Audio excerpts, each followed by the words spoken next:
It seems like Twitch streamers hold dirt against each other so that when a fight inevitably happens, like the train wreck from last night, sorry that's your name, but that wasn't on purpose. But when that shit happens, they have ammo and they have dirt on each other to go expose each other. That's what it sounds like from the outside in. Is that not, or did you ask her beforehand, no, this is the right time to do it, I'm gonna air it out for her?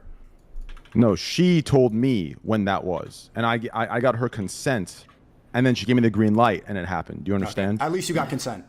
Yeah, and not to mention, there was plenty of, in my opinion, even worse times where I've been come at that this could have came out, but she wasn't ready, right? So like this nothing to do with me. The consent was given by her, and it went in, and I went in. Yeah. As far as your other statement of do streamers hold dirt against each other, for sure they do. For sure they do. But there is a distinction to be made between this context and the others. Okay. I have a question. Do you think that optically, do you understand? Because like neither me or Sneako follow any of these people. Okay. So whatever narratives, I just saw tweets popping up and I was just like, oh shit, this is wild.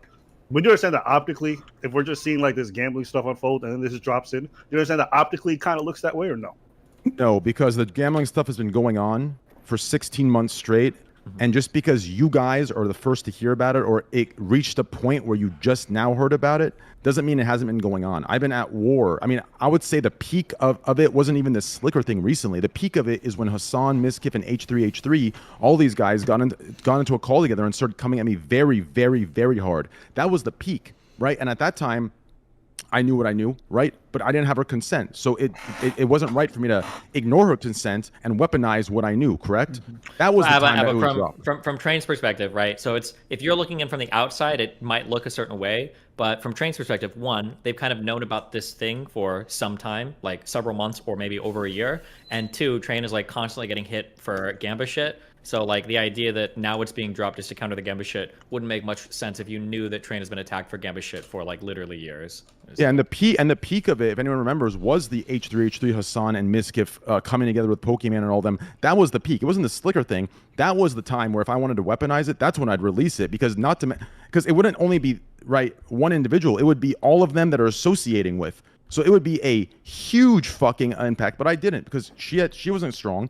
She didn't give me the consent, right? So like people ignore these points because they need their narrative to be true. That of what you heard in your video, Sneako. Does that make any sense? Yeah, it makes sense. Do you think that they're a bunch of rats? You probably are pretty bitter that gambling got banned. And from what it seems like, Pokimane is just like the teacher's pet at Twitch. Whatever she says goes. I'll tell you right now. Here, I'll stop you right now, and I'll tell you right now. Tell me. All of those. No, Destiny's laughing, but I actually like this question.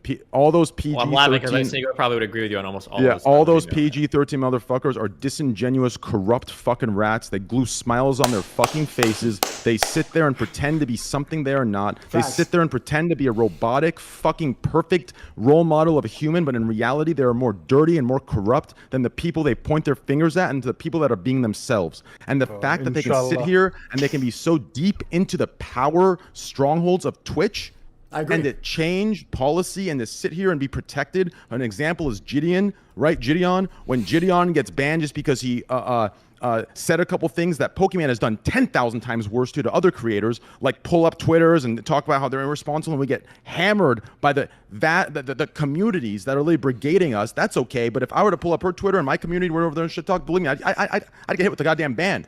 That's a double standard. That's bullshit. That's unfair. These people are literally, they play dirty. They play dirty and they fucking pretend to be clean, and it's fucking disgusting. That's what I gotta say.